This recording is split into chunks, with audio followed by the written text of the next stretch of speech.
चलो, hello students.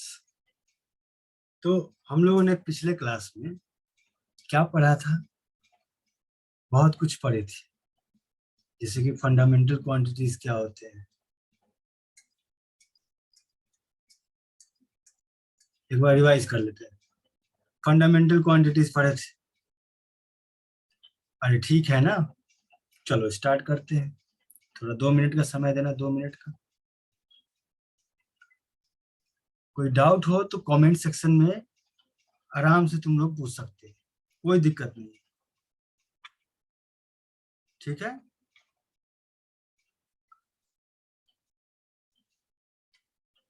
तो हम लोगों ने पिछले क्लास में यूनिट एंड डायमेंशंस की शुरुआत की थी। अच्छा, तो क्या फंडामेंटल पढ़ लिया था, डिराइव्ड पढ़ लिया था, सप्लीमेंट्री पढ़ लिया था? अच्छा, आगे आगे आगे फिर हम लोगों ने देखा कि दो कंडीशन साइंटिस्ट ने रखा किसी भी फिजिकल क्वांटिटीज को फंडामेंटल क्वांटिटीज होने के लिए, और ये दोनों थे। कौन दोनों थे? ये और ये थे।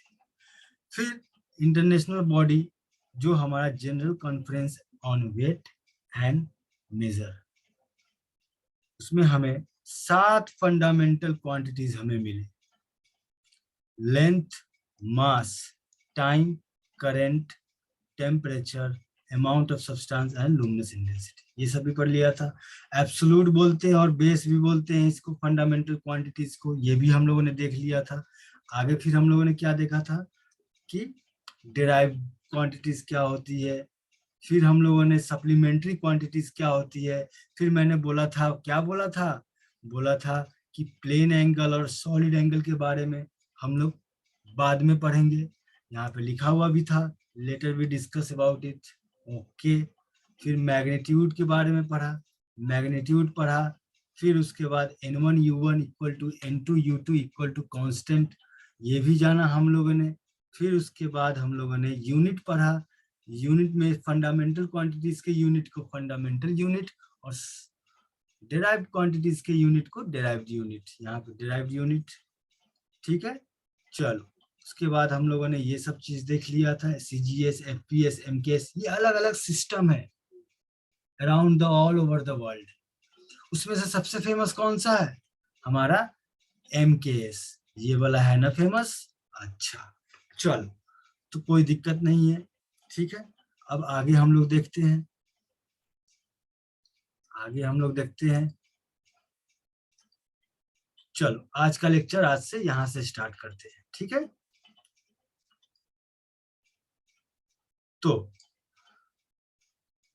आई told you earlier we will discuss later about supplementary quantities. सबको पता है, जिसने भी पहला लेक्चर आप लोगों ने देखा होगा तो सबको पता होगा कि ये मैंने बात पहले भी बोली थी। तो आज ये शुरुआत करते हैं।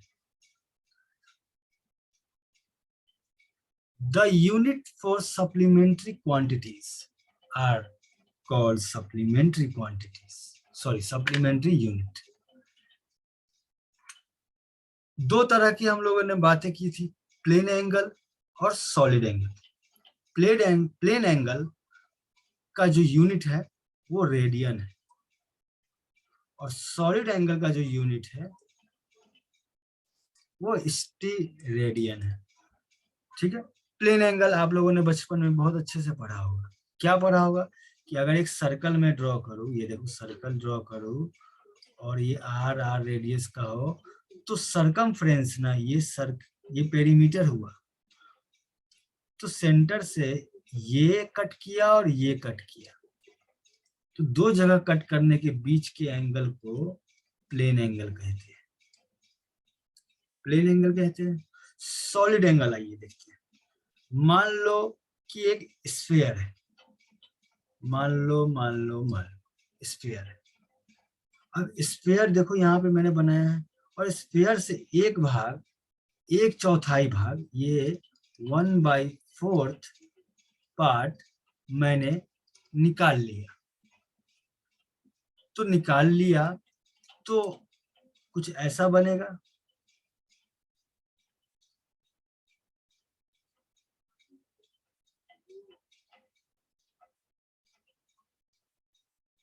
ये देखो, ध्यान से देखना, ध्यान से देखना, कुछ ऐसा बनेगा। हाँ सर, बिल्कुल ऐसा बनेगा।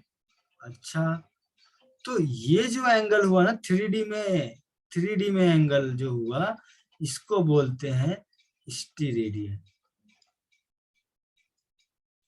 ठीक है। अब एक बात, स्टीरेडियन सर, ठीक है सर, फील आया, अच्छी बात है, फील आया, तो इसको डिनोट करते हैं इससे, ओम से। ठीक है। मैंने एग्जांपल एक लिखा है, केक स्लाइस करते हो ना, अरे केक ऐसा होता है ना, एक और एग्जांपल से समझते हो। केक, केक मेरा कुछ ऐसा होता है, उससे अगर मैं ये पार्ट निकाल दूं, तो जो ये प्लेन में एंगल नहीं बनेगा, 3D बनेगा ना, 3D बनेगा, देखो 3D बनेगा, कुछ ऐसा कुछ बनेगा। तो ये जो एंगल होगा ना, 3D में जो एंगल होगा, 3D एंगल, वो एंगल को बोलते हैं स्टीरेडियन। और सॉलिड एंगल, सॉलिड एंगल बोलते हैं। चलो भाई, अब कुछ इंपॉर्टेंट बात है जो यहाँ पे नहीं लिखी गई है। एक चक्कर में, एक चक्कर में अगर एक रिवॉल्यूशन कंप्लीट हो जाती है तो कितना एंगल कंप्लीट हो जाता है, 2 पाई ना।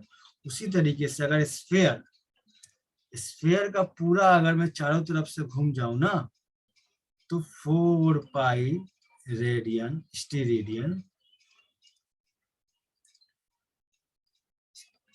कंप्लीट करता है। बस अभी इतना जानो, सॉलिड एंगल 3D में होता है, प्लेन एंगल 2D में होता है। ठीक है। स्टेरेडियन बोलते हैं यूनिट सॉलिड एंगल का, जिसका रिप्रेजेंट इससे करते हैं। और प्लेन एंगल का यूनिट रेडियन होता है, जिसको रिप्रेजेंट थीटा से करते हैं। अब जब कभी भी इसका एप्लीकेशन, प्लेन एंगल से तो सभी लोग वाकिफ हैं, लेकिन जब कभी भी इसका एप्लीकेशन बाद में जरूरत पड़े, तो हम सॉलिड एंगल को और अच्छे से जानेंगे। अभी पहला चैप्टर है, बस इतना जानो, 3D में एंगल सॉलिड एंगल, 2D में एंगल प्लेन एंगल। चलिए आगे देखते हैं, आगे क्या है। अच्छा, अब क्या है ना कि definitions of some important SI units, जैसे मीटर। अरे मीटर किसका यूनिट, लेंथ का यूनिट। अच्छा, लेंथ का यूनिट है, तो सर 1 मीटर किसको बोलेंगे सर, मतलब कितनी लंबाई को हम 1 मीटर सर जानेंगे सर। पहले पहली बार तो बहुत दिक्कत हुई होगी कि मीटर डिफाइन करना है तो किसको हम बोलेंगे 1 मीटर, 1 मीटर किसको डिफाइन करें। तो लोगों ने सोचा, बहुत परेशानी हुई। अगर मैं यूएस के आदमी से पूछूं कि 1 मीटर भाई तुम कितना लेते हो, तो वो बोलेगा कि मैं इतना लेता हूँ।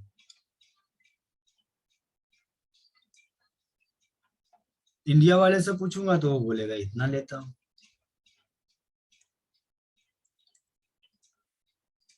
थाईलैंड वाले से पूछो तो वो बोलेंगे इतना लेता हूँ। थाईलैंड ना,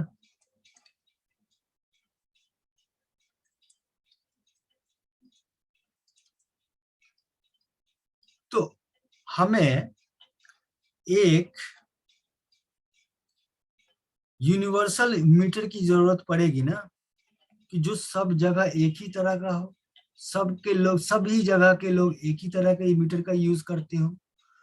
तो उन्होंने डिफाइन किया, लाइट जो हमारी प्रकाश होती है ना, प्रकाश, light travel in 1/299,792,458 is known as 1 metre.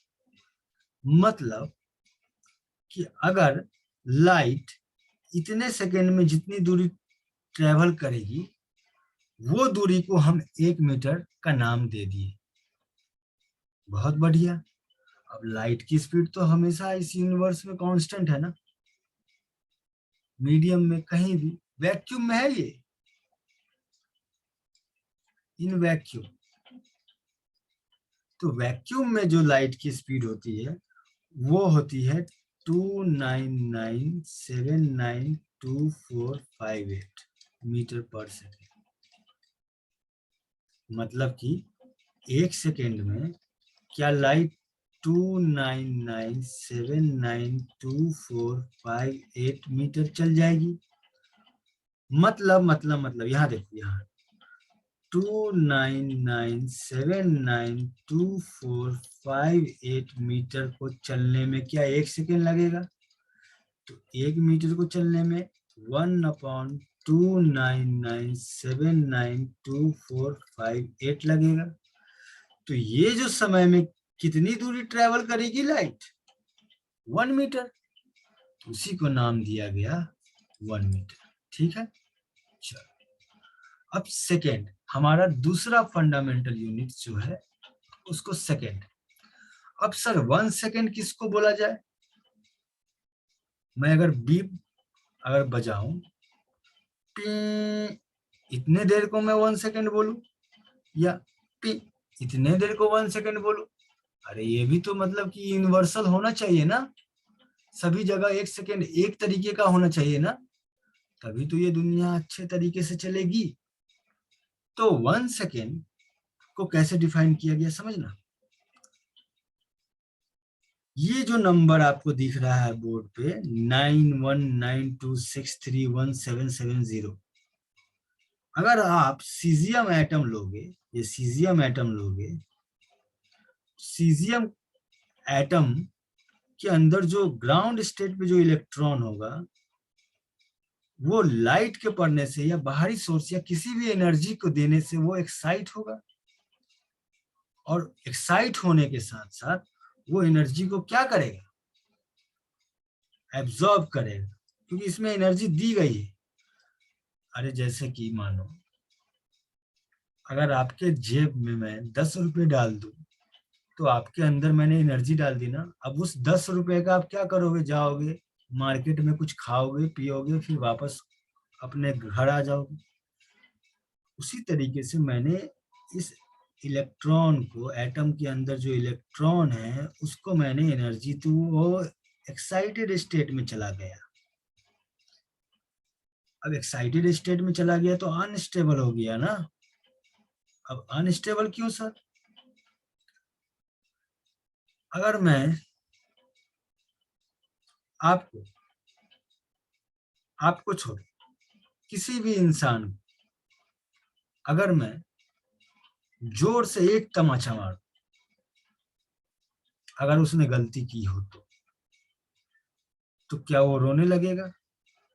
अरे क्या वो अनस्टेबल हो जाएगा? अरे क्या वो बौखला जाएगा? तो मेरा जो चमाट वो क्या था? वो बाहरी सोर्स के द्वारा एक दिया गया एनर्जी का सोर्स था। उसी तरीके से इसको एनर्जी दिया तो ये अनस्टेबल जोन में चला गया। वही लिखा है, during upward process it absorb energy, that's why it will go in unstable zone. फिर क्या होगा? ये तो अपने घर वापस आना चाहेगा ना, अनस्टेबल हो गया, अब इसको तो अपने घर जाना है।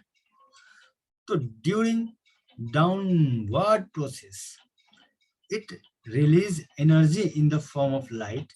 This process continuously repeat. क्या होगा? पूरी प्रोसेस को आप फिर से समझते हैं, फिर से एनालाइज करते हैं। सीजियम एटम के इलेक्ट्रॉन को एनर्जी दिया तो वो एक्साइटेड स्टेट में गया, अनस्टेबल हो गया, फिर वो वापस ग्राउंड स्टेट में आएगा, फिर वो एनर्जी लेगा, फिर वो जाएगा, फिर वापस आएगा, फिर जाएगा। ये कंटिन्यूअसली जो प्रोसेस चलेगा ना, तो ये कंटिन्यूअस प्रोसेस को अगर गिनने बैठोगे, गिनती करोगे, काउंट करोगे, तो 9192631770 टाइम्स जब वो कंप्लीट साइकिल कर लेगा, उस कंप्लीट साइकिल को करने में जो समय गुजर जाएगा उस समय को बोलते हैं 1 सेकेंड। अरे बोलो क्लियर? चलो सर बिल्कुल क्लियर। तो आगे चलते हैं, सेकेंड भी देख लिया, अब किलोग्राम। अरे क्या किलोग्राम? किलोग्राम किसका है? मास का यूनिट है। तो 1 ग्राम इज इक्वल टू क्या डिफाइन किया, अब वही कहानी कि सब जगह 1 केजी एक ही तरह का हो, बदलाव ना हो। तो किस तरीके से डिफाइन किया गया, तो डिफाइन किया गया mass of 1 litre volume of water at 4 degree centigrade. मतलब देखो मास इक्वल टू क्या होता है, सबको पता है डेंसिटी इनटू वॉल्यूम। तो mass equal to density of water क्या होता है, 4 डिग्री सेंटीग्रेड पे क्या होता है, 1000 kg पर मीटर क्यूब इंटू 1 लीटर ना, मतलब 1 kg किसको डिफाइन किया गया, 1 लीटर पानी का वेट, अरे 1 लीटर पानी का वेट जितना होगा ना उसको 1 kg डिफाइन कर दिया गया। तो वॉल्यूम 1 लीटर में कितना metre, 1 litre is equal to, याद रखना, रिमेम्बर -10⁻³ मीटर क्यूब होता है, ये याद रखना। तो वॉल्यूम की जगह 10⁻³ मीटर क्यूब लिख दो ना, 1 लीटर लिखता पहले और 1 लीटर को फिर मैंने ये लिखा, तो ये गया और ये गया तो बचा 1 kg ना। अच्छा, तो सिंपली हो गया। दूसरा एक और स्टैंडर्ड लोगों ने इजाद किया जिसको 1 kg के रूप में माना गया, वो है दूसरा mass of prototype of kilogram platinum iridium cylinder kept in bureau office. अब इसका मतलब क्या है कि प्लेटिनम इरिडियम जो में है उसका सिलेंडर का ना 1 kg का बनाकर उसको ब्यूरो ऑफिस में रख दिया गया है। अब कभी भी मान लो 1 kg इस दुनिया से विलुप्त हो जाए तो उस प्रोटोटाइप को जो सिलेंडर बनाकर रखा गया है ना, किसका बनाकर रखा गया, इरिडियम का, प्लेटिनम इरिडियम का। वो स्टैंडर्ड अपना लेबोरेटरी कहीं भी लोग जहां पे भी मन वहां पे अपना रख दिए हैं लोग, तो कभी भी अगर विलुप्त हो जाए तो इसको उठाएंगे, इसके बराबर तराजू पे तौलेंगे और बना लेंगे अपना मस्त। ठीक है, चलो अब करंट के बारे में समझते हैं। करंट को कैसे, करंट का यूनिट होता है एम्पियर, और 1 एम्पियर किसको डिफाइन किया गया, किसको बोलेंगे 1 एम्पियर, वो हम लोग देखेंगे अभी। तो इट इज द करंट, पहले सबसे पहले हम लोग पढ़ लेते हैं क्या बोलता है। It is the current which when flow through two infinitely long straight conductor of negligible cross section placed at distance of 1 meter in vacuum produce a force 2 into 10 to the power -7 Newton per meter between them। ठीक है भाई, क्या बोला मुझे समझ में आया, आप लोग को आया कि नहीं आया नहीं पता, लेकिन अभी हम लोग समझते हैं। ये बोल रहा है कि 2 इनफाइनाइटली स्ट्रेट कंडक्टर वायर लो, तो ले लिया, ये देखो ले लिया, ये इनफाइनाइटली लॉन्ग है।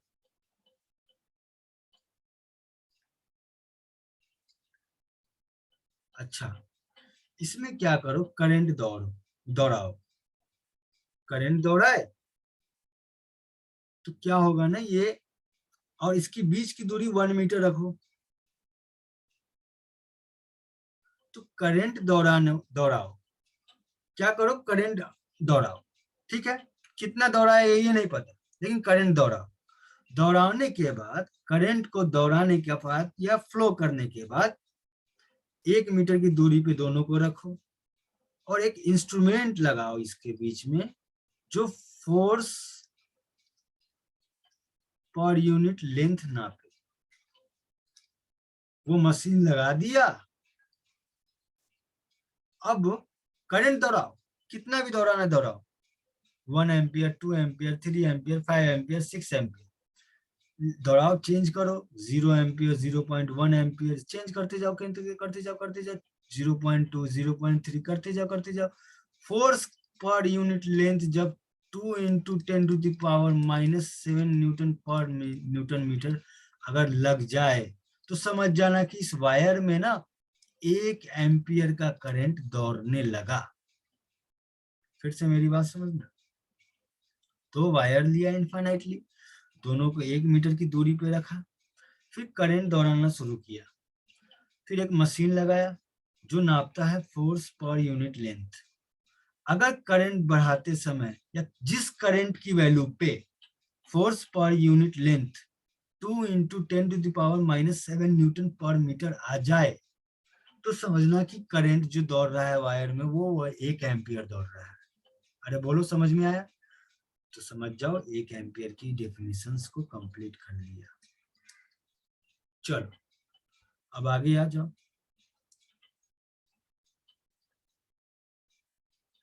केल्विन, केल्विन किसका यूनिट है? अरे भाई बोलो, केल्विन किसका यूनिट है?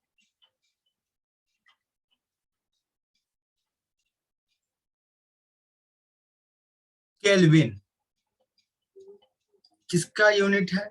सर केल्विन जो है ना वो टेम्परेचर का यूनिट है। तो 1 केल्विन किसको डिफाइन किया गया? किसको बोलेंगे हम कि ये 1 केल्विन के बराबर है? तो ट्रिपल पॉइंट ऑफ वाटर, ये कुछ नया नया लग रहा होगा बच्चे को। सर ये क्या है ट्रिपल पॉइंट ऑफ वाटर? आओ समझते हैं। वाटर जो है वो 3 फेज में पाया जाता है, सॉलिड, लिक्विड और गैस। अच्छा, गैस बोल लो या फिर वेपर बोल लो। तो 0 के नीचे क्या वाटर सॉलिड के फॉर्म में पाया जाता है? हाँ सर बिल्कुल। 0 के ऊपर लिक्विड और 100 के ऊपर 100 डिग्री सेल्सियस पे पहुंच जाता है तो क्या गैस? हाँ सर बिल्कुल। लेकिन लेकिन लेकिन मतलब कहने का मतलब सॉलिड, लिक्विड और गैस, वाटर तीनों फेज में अलग अलग टेम्परेचर के पर पाया जाता है। हाँ देखा भी है हम लोगों ने। लेकिन 0.01 डिग्री सेल्सियस पे अगर वाटर को रख दिया जाए ना, तो वो गैस, सॉलिड और वेपर तीनों फेज में वो पाया जाता है। अब देखना, कभी कोल्ड ड्रिंक खरीदोगे ना, कोल्ड ड्रिंक या फिर वाटर, कोल्ड ड्रिंक तो वैसे वाटर नहीं हुआ, उसमें तो और भी अलग अलग तरह के गैस होते हैं। वाटर का बोतल अगर लोगे ना ठंडी, तो देखना कुछ ऐसा टेम्परेचर होगा जो बोतल से वेपर भी निकलता रहेगा और थोड़ा थोड़ा वाटर भी होगा और बर्फ भी होगा।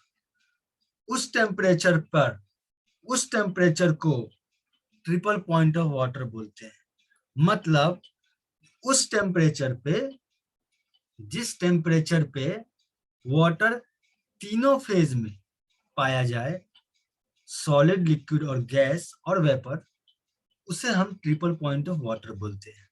वो होता कितना है? 0.01 डिग्री सेल्सियस। अच्छा, डिग्री सेल्सियस को अगर बदलना हो केल्विन में तो क्या करते हैं? ऐड करते हैं ना 273.15 से। तो 0.01 डिग्री सेल्सियस को बदलोगे तो ये इतना 273.16 केल्विन आएगा। 0 डिग्री सेल्सियस को अगर बदलना है केल्विन में तो ऐड करो 273.15। तो डिग्री सेल्सियस कितना है? 0.01 degree Celsius plus 273.15 is equal to होगा 273.16 kelvin.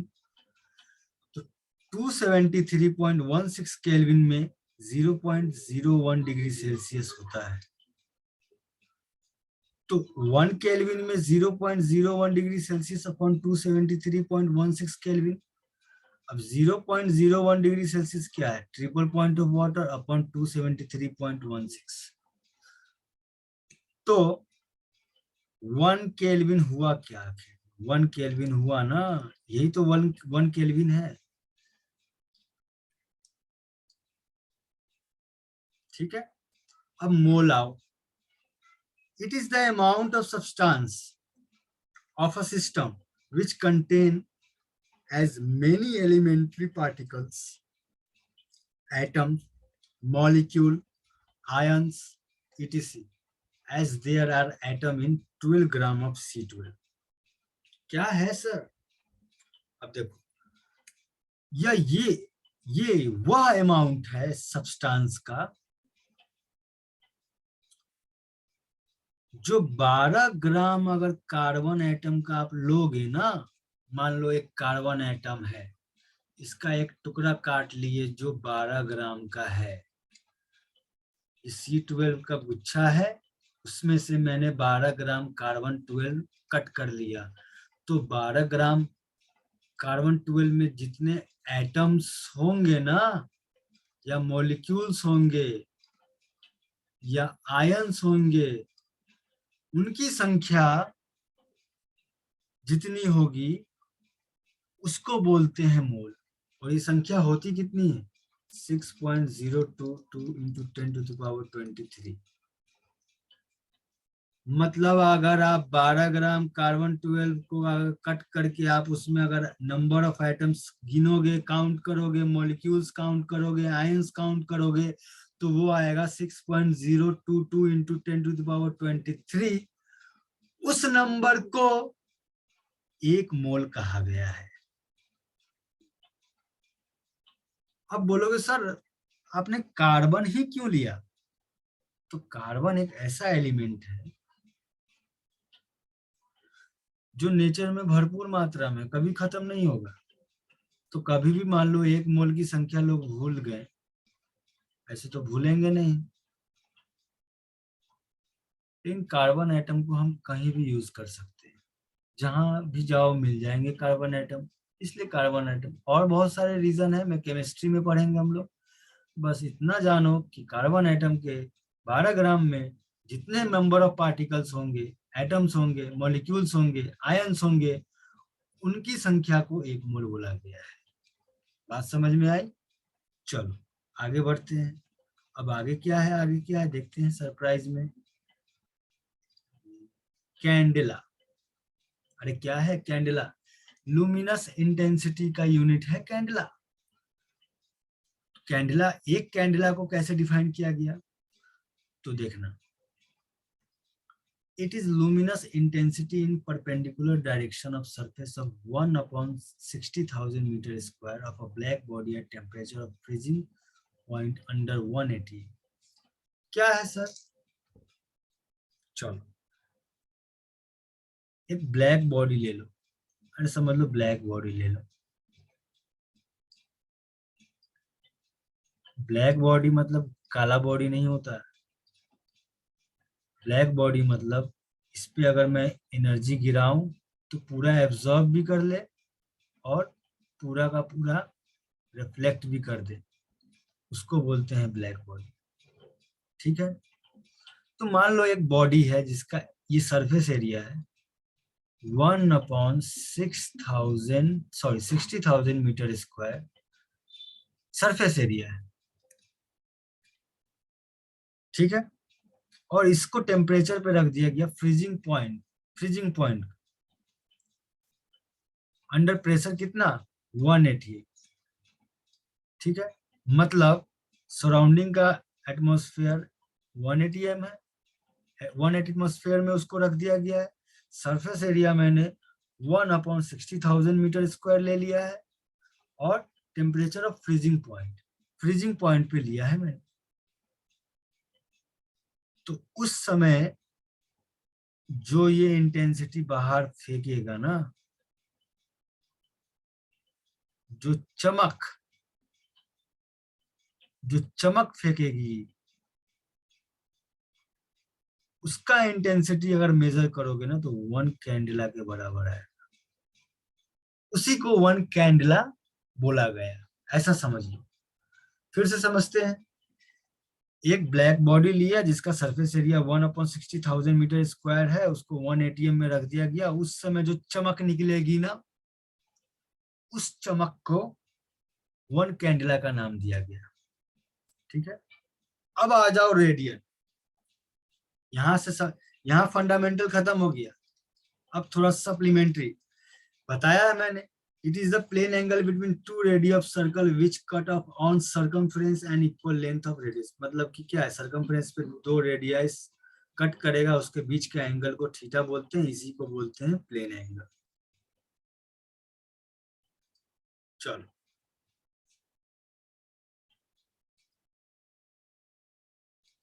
Steradian. Steradian is the solid angle.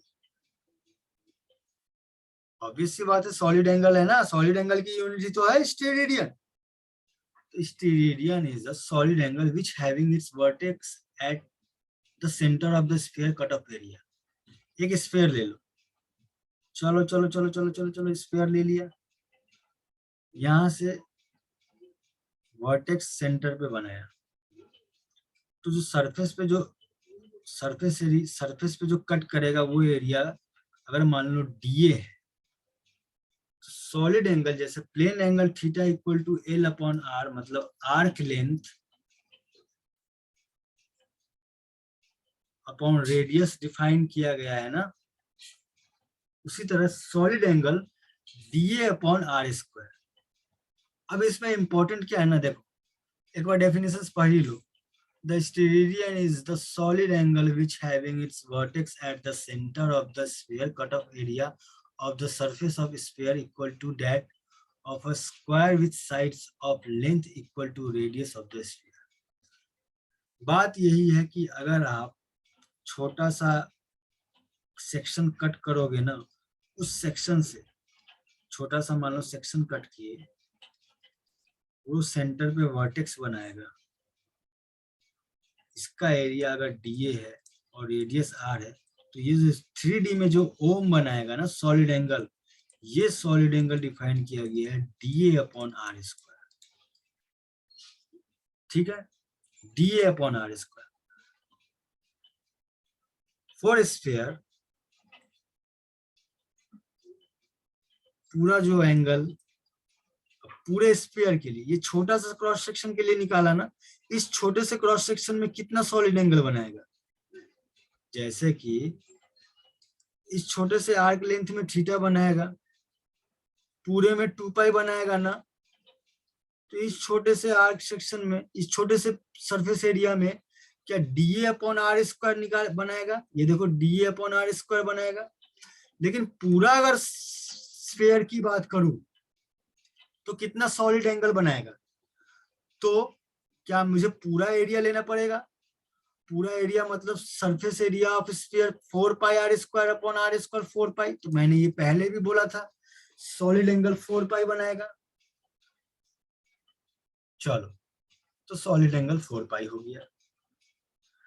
अब एक छोटा सा जानकारी आपको देना चाहता हूँ कि ये जो एरिया लोगे ना, ये जो एरिया लिया मैंने,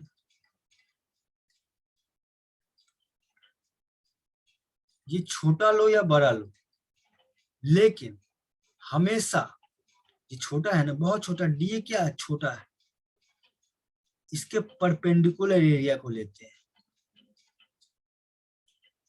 ये जो परपेंडिकुलर एरिया को लेते हैं डी। ठीक है,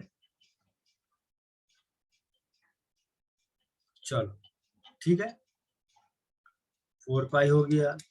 अब आगे आ जाओ,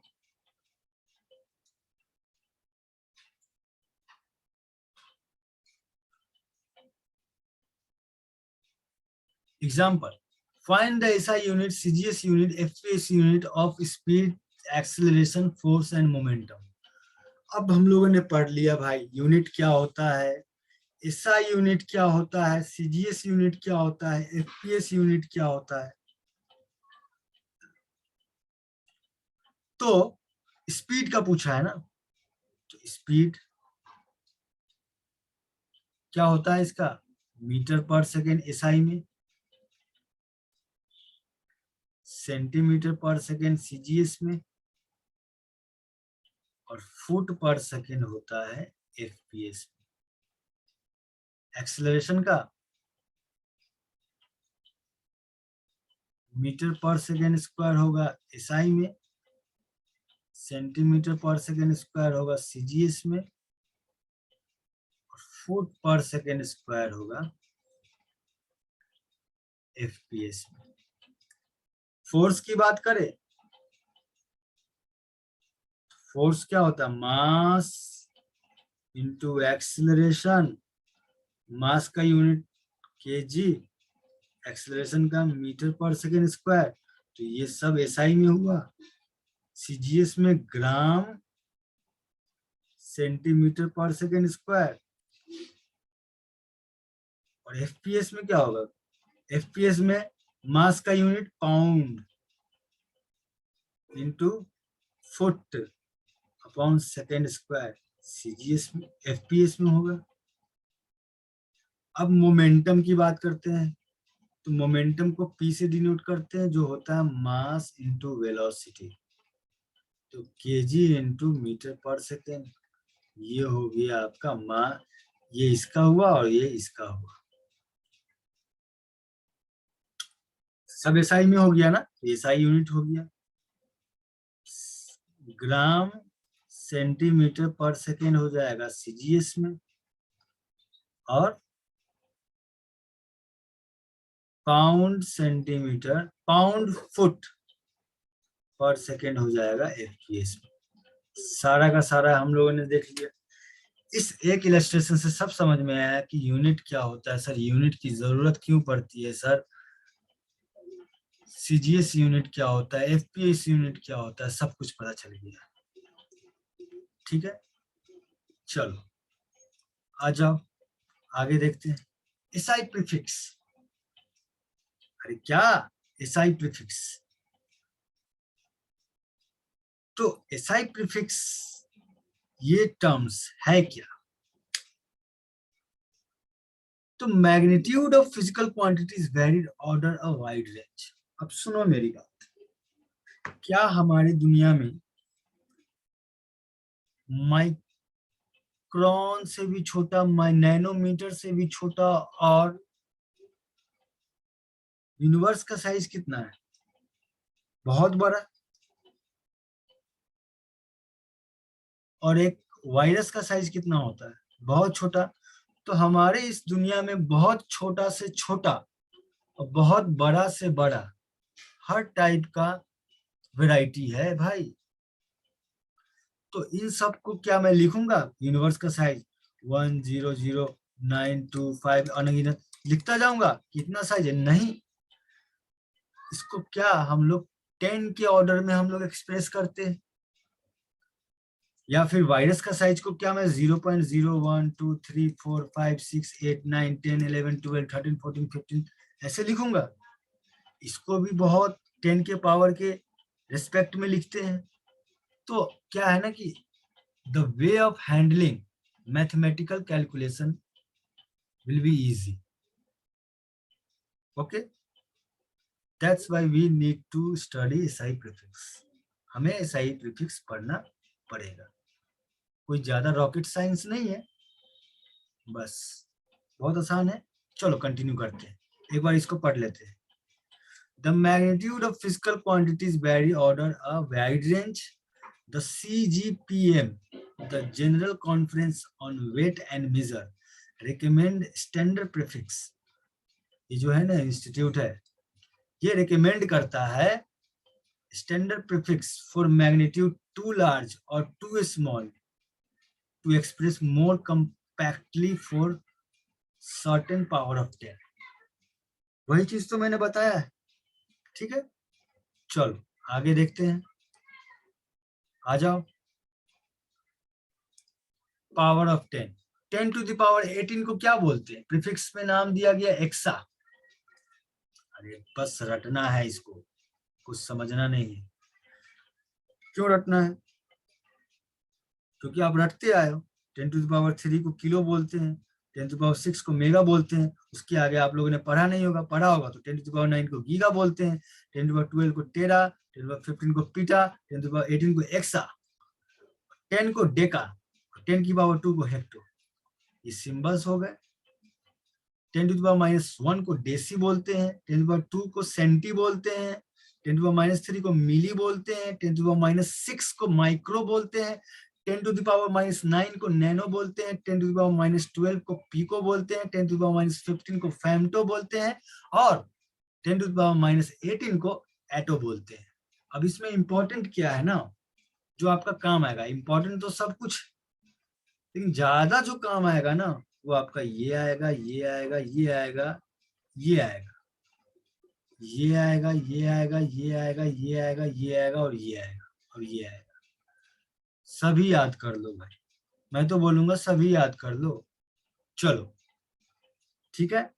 तो ये क्यों 10⁻, अब मान लो यूनिवर्स का साइज अगर मान लो बहुत बड़ा हो तो 10⁻, उसको 8877 मीटर भी तो लिख सकते हैं ना, या फिर 10,000,000,000,077 टाइम्स लिखोगे क्या?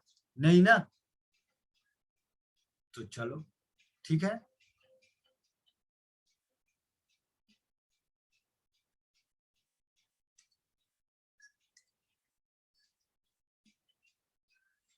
अब देखो, कैरेक्टरिस्टिक ऑफ बेस यूनिट और स्टैंडर्ड बहुत इंपॉर्टेंट है, बहुत इंपॉर्टेंट, बहुत इंपॉर्टेंट। आ जाओ, समझने के लिए इंपॉर्टेंट है, समझने के दायरे से ये इंपॉर्टेंट है। अब सर आपने बताया कि 1 मीटर सर आपने लाइट से बनाया, सर सीजियम एटम का जो फ्रीक्वेंसी हुआ उससे आपने 1 सेकेंड बनाया, तो सर कुछ सोच के ही बनाया होगा ना सर, कि ऐसे थोड़ी बनाया होगा। तो क्या क्या कंडीशंस होंगे जिससे आप बेस यूनिट बनाए या बनाए भविष्य में, और अगर अच्छा तरीका अगर कोई बताए कि सर 1 मीटर ना और अच्छे तरीके से मैं बना सकता हूँ, इसको आप रिजर्व बैंक ऑफ इंडिया में रखवा दो। अरे मजाक कर रहा हूँ, रिजर्व बैंक ऑफ इंडिया में पैसे रखते हैं, ठीक है,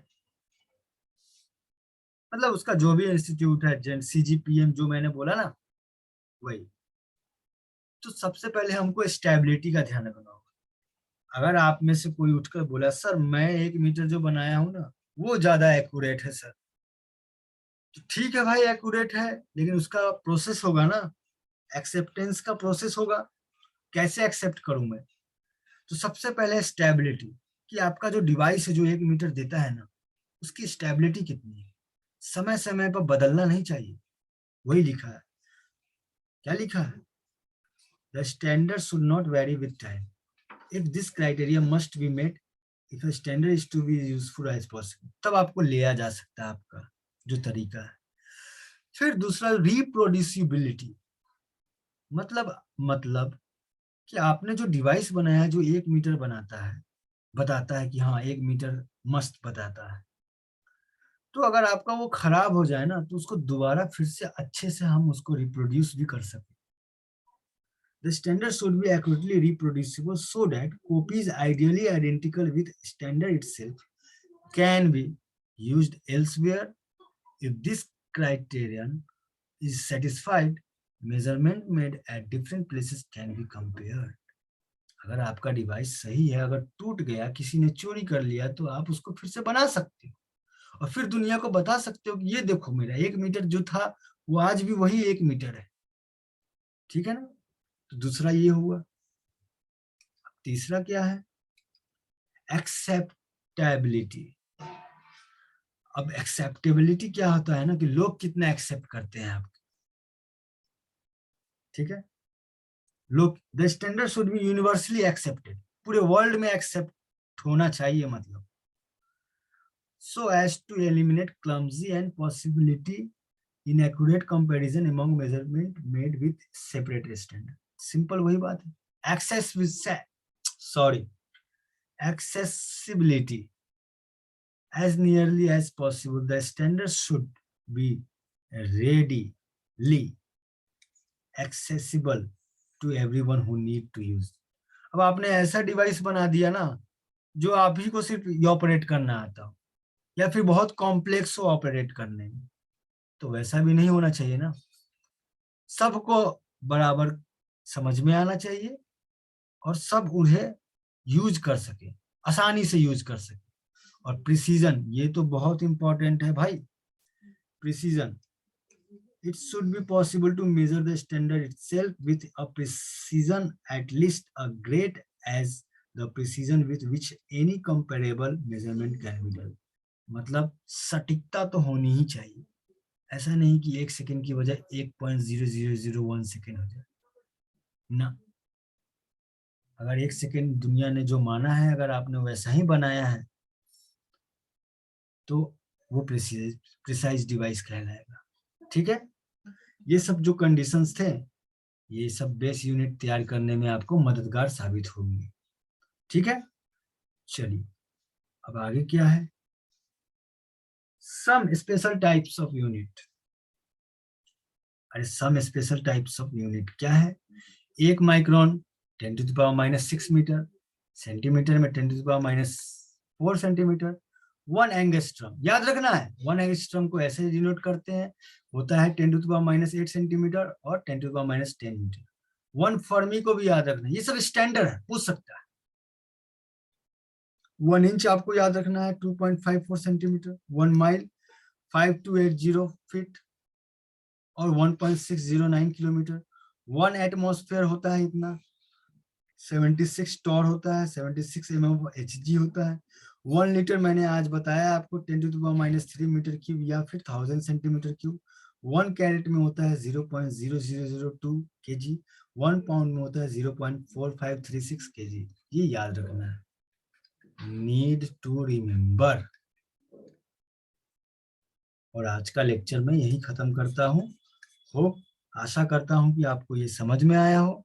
बहुत ही स्लोली मैंने समझाया है, एक एक चीज को समझाया है मैंने। ठीक है, तो अगले लेक्चर में हम लोग स्टार्ट करेंगे कुछ नए टॉपिक्स के साथ। तब तक के लिए धन्यवाद।